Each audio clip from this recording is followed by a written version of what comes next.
Now, therefore, when these concessions were made by Ziaul Haq,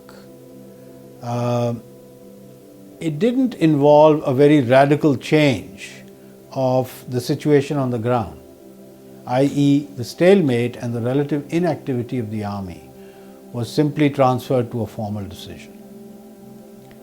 And so the fighting stopped, I think, in September 1977. The fighting finally stopped. And it was the ceasefire which persuaded Ziaul Haq, obviously, to make the last but most important concession, the withdrawal of the Hyderabad conspiracy case and the release of all the prisoners there. 55 people were in prison in Hyderabad charged with these accusations, and a considerable number, the number I forget, were declared absconders, amongst whom I was one, because I had gone underground. When it became obvious that there was no choice, I mentioned earlier, I think, that there was a crackdown. Yeah. The urban organization was cracked open. And despite my best efforts to somehow evade or avoid the attention of the authorities, one of our comrades who was arrested did point them in my direction, and the rest is history, because then eventually it came to the point where I could not avoid going underground. So I was named as one of the absconders in that trial. It's part of the case record. Now, as I said, the stalemate predated the coup and the concessions, and the concessions, in a sense, merely consolidated formally the situation on the ground. Unlike in 1969, when there was a tacit, if not formal, acceptance of the existence of the guerrilla movement and a concession that they could keep their arms and internal autonomy and so on, and the army would withdraw. Here there was no such formal pronouncement, but in practice that is what happened. The army didn't withdraw from the areas in which it was sitting in its camps, but nor did it take any further actions. So a kind of uneasy calm, or peace if you like, descended on Balochistan. Between 1978 and 1979, when Bhutto was hanged, in fact even later, there was no fighting. In fact, there was no fighting from then on until events overtook the whole situation, which I'll explain. After Bhutto was hanged, obviously the situation had changed. Whatever the feelings of the Baloch resistance about Bhutto's overthrow, which was in many senses a relief for them, because it had become obvious that the military was not interested in carrying on this campaign in Balochistan. It was Bhutto who was insisting on it. So now that he was gone, it seemed the military, for all its considerations, including having to deal with Bhutto and the People's Party, had decided enough. That did not mean that the initial sense of relief when Bhutto was overthrown carried over to his hanging. On the contrary, the Baloch movement knew better than anyone else what the hangman's noose meant under military dictators. I've mentioned to you how under Ayub Khan, for example, people were hanged for rebellion. And even during this struggle in the 70s, some people were hanged. And later also, some people were hanged, people who had been caught earlier. So, at the hands of a military dictator, no matter what our resentments and no matter what our differences with Mr. Bhutto, those were not personal differences, they were political. No one wished on him, certainly I didn't, the fate that overtook him. And that too at the hands of a military dictator, which in Pakistan's history, the Baloch knew and everybody else knew what it meant. It's interesting that I came back from underground in March 79, barely a month before Bhutto was hanged. And obviously I had to be very careful, because although I'd come back under an amnesty, the intelligence people were still interested in me, because the movement was still out there, people were still out there, and they were very interested to get to them. So I was followed. My phone was tapped. It was obvious. I got calls, some threatening. Where were you living? I was living with my parents. My father had passed away in February '79. In fact, that's one of the reasons why I moved up my return. I'd come back, family problems, I'd see what was going on at home now that my father had passed away. So I was living in my parents' home in Main Boulevard, place where I grew up. And I have to tell you this story. When I went underground, I had to leave Ghazala, my wife, and my 6-month-old son, Taimur, who's a bit older now, behind. And since we were under threat and the intelligence people were on my tail, I had grave fears for their safety. So when we discussed it in the party, we decided that I should go to Lahore. At that point, we were still hoping that I could throw them off the scent. But it didn't transpire that way. And eventually I had to go underground, but then I parked them with my father, my parents, where I thought they would be relatively safe, he being a prominent, person, pillar of the establishment, etc., etc. I thought he would protect them, and he did. His position did. Although he was retired, but nevertheless. But as time went on, it became obvious that, this situation couldn't just continue indefinitely. Within about 6 months, Ghazala decided to move to Islamabad. She lived with my brother and got a job in PTV, got a transfer in her job in PTV to Islamabad, and lived with my brother there. But, the strain was telling because she was followed, she was receiving phone calls, some obnoxious, threatening, and general sense of, tension and apprehension and even fear. So there was really no alternative except for them to get out of the country. And that we couldn't manage until 1978. In summer, she and Taimur went out to Europe. And I followed to join them and to see what to do now about our situation. We tried everything, but it was difficult. And we couldn't get a niche, a safe haven where we could rest easy. We were still wrestling with this problem. And the option of return had opened up because in '78, as I said, on January 1st, when the Hyderabad conspiracy case was withdrawn and amnesty was declared. So the possibility of return was there. But now, we were still wrestling with that question when my father died. So it kind of accelerated the process.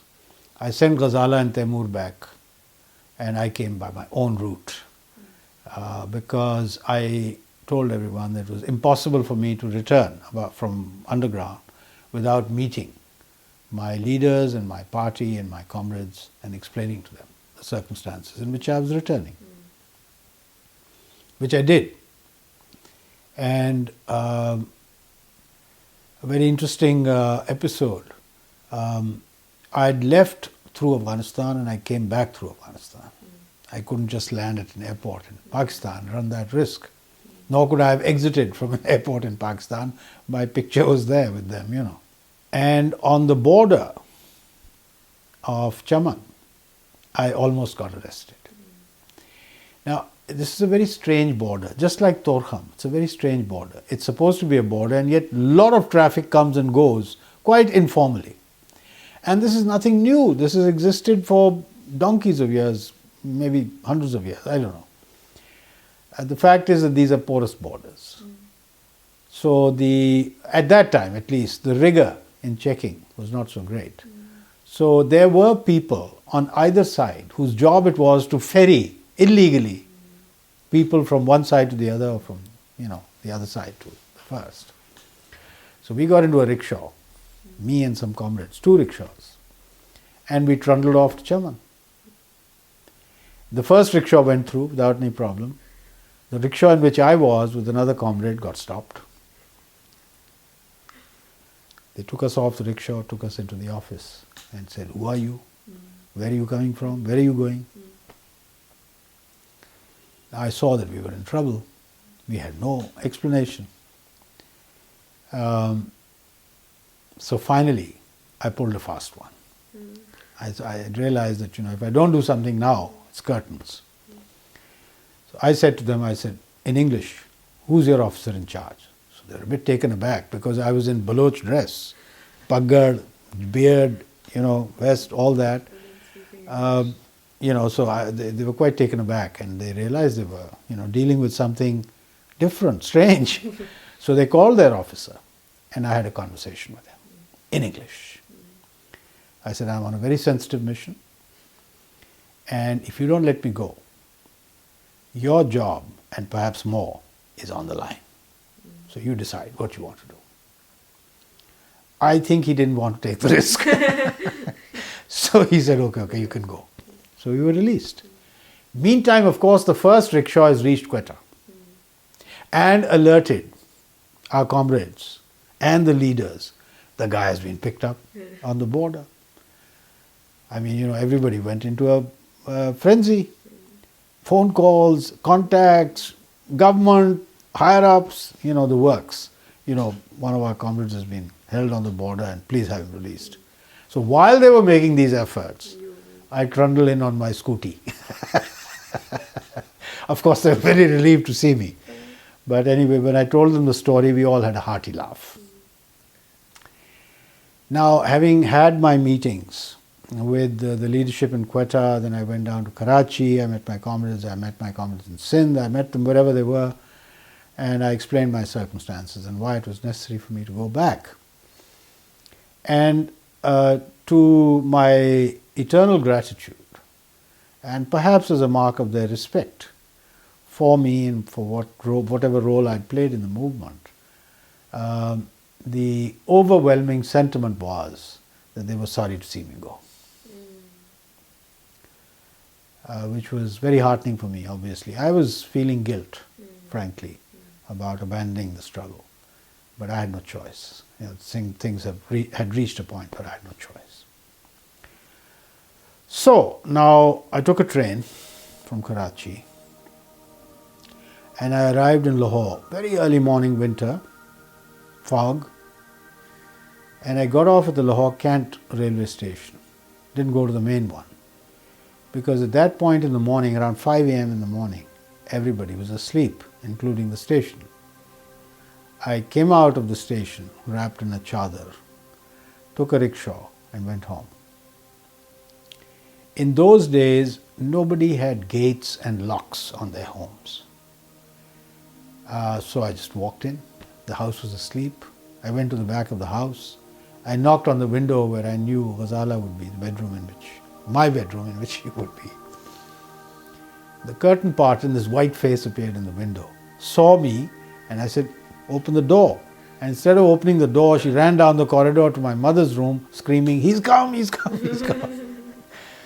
So, of course, they all arrived. They couldn't believe it, because although Ghazala had preceded me and told them that I'm coming back, nobody believed her.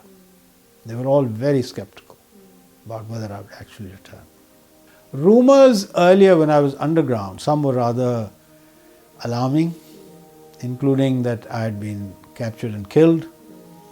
But to that I always said, in Mark Twain's fashion, the news of my death is highly exaggerated. I'm still here. But they were worrying times, obviously. And not only for my family and friends in Pakistan, this news spread outside Pakistan also. So a lot of people knew me abroad, and they got equally alarmed and wanted to know what had happened to me. And they told me about it many years later, after I was visible again,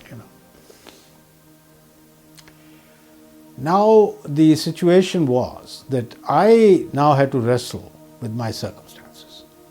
I didn't have 2 pennies to rub together. The family was in trouble. My father had passed away, financial problems, how to survive, what to do, etc., etc. The struggle to put myself and my family on their feet and my feet has consumed the better part of I would say 30 years. And it's taken a considerable toll, time, energy, all the rest of it. But it was something I had to do. In the meantime, the movement in Balochistan, where our comrades still were, was suffering an internal crisis. Because when the leaders came out of jail, I think, whether implicitly or explicitly, some of them had a lot of resentment about the fact that these non-Baloch boys had come into the movement and proved themselves to be pretty damn good. They'd survived and they'd kept the movement going and they had obviously assumed responsibility and so on and so forth. Now, we had no ambitions. We were very clear about what we were doing there. But I think our intentions were misinterpreted. And some people thought we were trying to take over the movement. We had no such intention. But these misunderstandings do arise when people are in prison and when people are under pressure and when things are not going well. These questions arise, these suspicions arise. So the atmosphere, I wasn't there, but I'm told, the atmosphere was hostile by some sections, not all. And I think eventually it came to the point where the group realized that, it was the end of the road as far as involvement with the Baloch resistance was concerned. So they withdrew. Most of them were abroad in exile and only very slowly came back to Pakistan, trickled back to Pakistan, so to speak, under the amnesty. Where was your brother? He was abroad also, and then he came back. And obviously those who were underground in Pakistan also trickled back above ground under the amnesty. So the Marxist element in the Baloch movement withdrew. Now that had profound consequences when we entered, because we brought to it a different worldview and a different way of fighting and a modern way of fighting, modern guerrilla warfare, which the Baloch were not that familiar with, and it had proved its efficacy on the battlefield. So, but our withdrawal had an even bigger impact, because when we became controversial within the ranks of the Baloch movement, and the accusation of being Punjabis was raised at that point also, although not all of us were Punjabi, by the way. We didn't want to be the cause of a split in the ranks of the Baloch movement. But how were you becoming? Because we'd become controversial, one side was accusing, the other side was defending. So there was a conflict brewing. We didn't want to be in the middle of this. We thought it better to withdraw and remove this, if you like, source of friction that had emerged in the movement. Despite our withdrawal, the movement's internal problems didn't cease. And there were conflicts, there were differences, and in that sense, the movement imploded from within. It was not defeated, militarily or politically, but it crashed under the weight of its own internal problems and contradictions. And this provided that section of the Baloch polity, like Ghaus Bakhsh Bizenjo, who had been arguing against armed struggle all his life, it provided them ammunition to snipe at us and to argue that we were wrong, adventurous, and so on and so forth, and that the only way forward was to work within the system, engage with it, and work within it. That view gained currency and strength and prevailed from 1977, when the armed struggle ended, up to 2002, which is 25 years. It's a considerable period of time in politics. Now, the received wisdom, therefore, became Mir Ghaus Bakhsh Bizenjo's view of how to proceed. And the underground was no longer underground. Most people had come back or had resurfaced.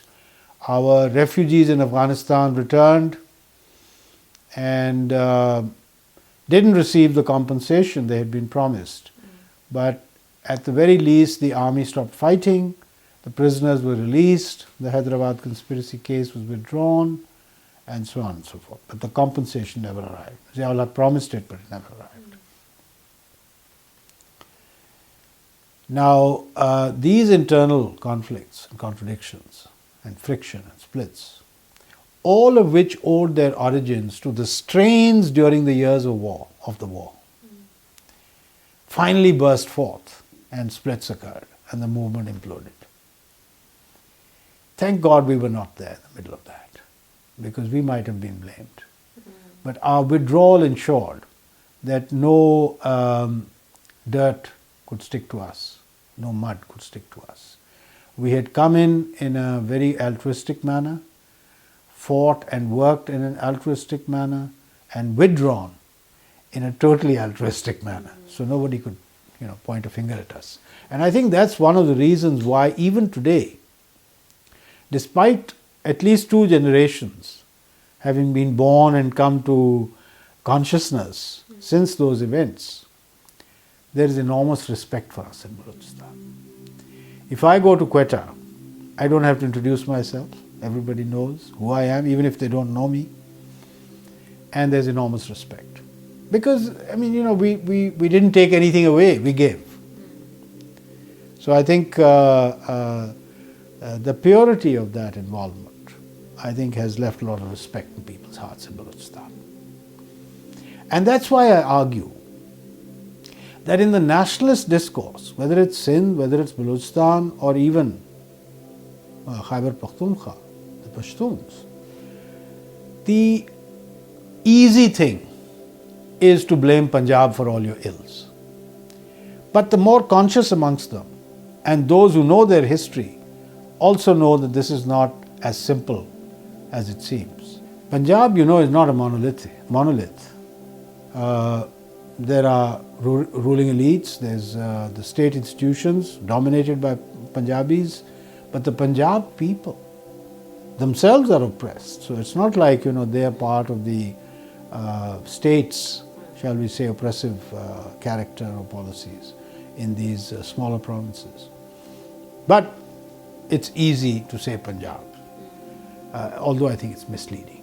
We were never disheartened by that. We understood. We also tried to educate our comrades in the struggle about what the situation in Punjab was. And for many of them it was new and it was news. And I think it opened their eyes and their minds to an appreciation of the class structure of Pakistani society as a whole and Punjab in particular. So I think, what were we trying to do when we went into the movement, and before the war even, when we were still preparing? We did 2 or 3 things which I think are of enormous importance. One, I told you, we integrated with the tribes. We became Baloch for all intents and purposes, indistinguishable from the local people. We had to do that, otherwise we couldn't operate there. Second, we launched education. We launched literacy.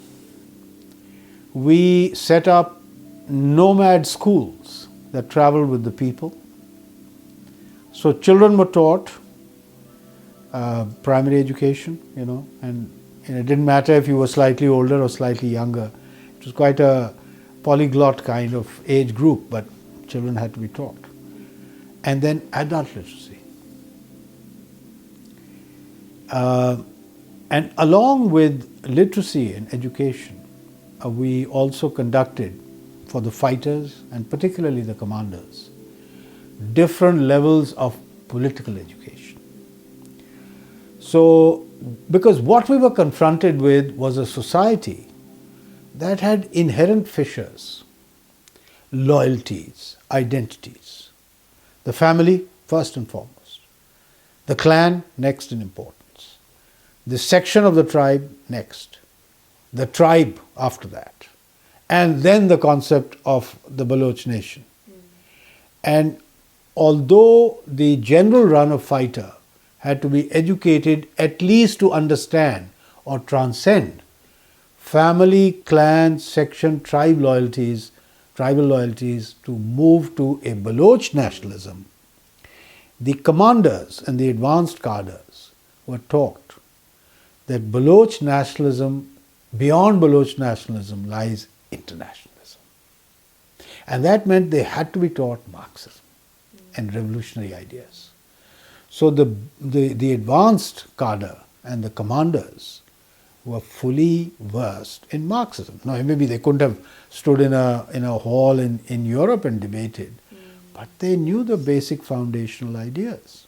So you can see that the Marxist element in that movement was trying to move that movement away from narrow loyalty and identity to a broader one as a nation, and then from a national identity or loyalty to an even broader one, a commitment, if you like, or an identity, if you like, as human beings. Now, for many, this was completely revolutionary and new. I mean, they never heard anything like this in their lives. But they were not averse to it. They understood it. And I think the reason why we had a reasonably smooth run in this is because by then we had established our credentials and there was a lot of trust. Now, after we withdrew, I suppose in the nature of things, nothing remains a void. And when some influence is removed, something else will fill that void. And so what we saw within the movement which eventually imploded and within the Baloch nationalist discourse generally, an incremental narrowing of views back to nationalism. And this time, because of the frustration of 25 years of engaging with the parliamentary democratic system to try and wrest their rights, the frustration that built up at the inability to do so, given the structural imbalances in the state and the relative light weight that Balochistan carries within the state structure, small population, despite being a large province, became narrower and narrower to the point of, in some cases, chauvinism, national chauvinism. That explains the difference between what happened in the movement in the 70s and what happened in the movement that is currently being waged, the resistance that is currently being waged, which started in 2002 embryonically. Now, what happened? 25 years of attempting to wrest from within the system the rights that they had been fighting for previously on the battlefield. Eventual frustration, and so a new generation, angrier and angrier, gave up on the system and on Bizenjo's view and went back into the mountains.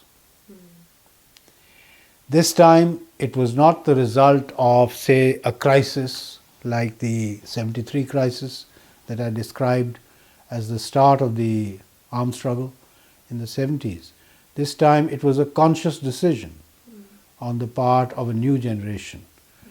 But a generation which now, as I said, is imbued with narrower nationalism. Okay, Now, how does that play out? You know that there's been a great hue and cry about the fact that Punjabi settlers have been attacked in Balochistan. Yeah. And these are teachers, these are ordinary people in ordinary occupations like barbers and people, these are labourers who may or may not be permanent residents of Balochistan, are there to earn their living and so on. Now, despite my sympathies with this movement, for which I gave a considerable part of my life and sacrificed a great deal, I nevertheless, in my paper, Daily Times, objected to this. In the 70s struggle, not a hair of a settler was harmed. Some of them are old residents of Balochistan. They've been there for generations. Some are new, they come for employment, they go away, they're not permanent residents. But because of this education that we had imparted about the nature of the struggle and our eventual aims, i.e. a revolution throughout Pakistan, the question of class and how to distinguish between the ordinary Punjabi and the ruling elite and establishment, I think these ideas clearly did not allow for this kind of action against innocent people. This movement, because of its narrower nationalism, saw this as a necessary, if not good tactic, to attack people like this. And they did. They killed a few. And I opposed it. And I'm happy to report that this business went on for a little over a year, maybe two, and then gradually dwindled and died. Because I think the feedback they got from people like me, from well-wishers, sympathizers, opinion generally, they realized was working against them. Any movement, whether it's an armed struggle or otherwise, has to maintain some element of the moral high ground. Otherwise, it will suffer a defeat. And they could see that their credibility, they were losing because of this perceived cruelty to people who had nothing to do with, whatever the circumstances they found themselves in.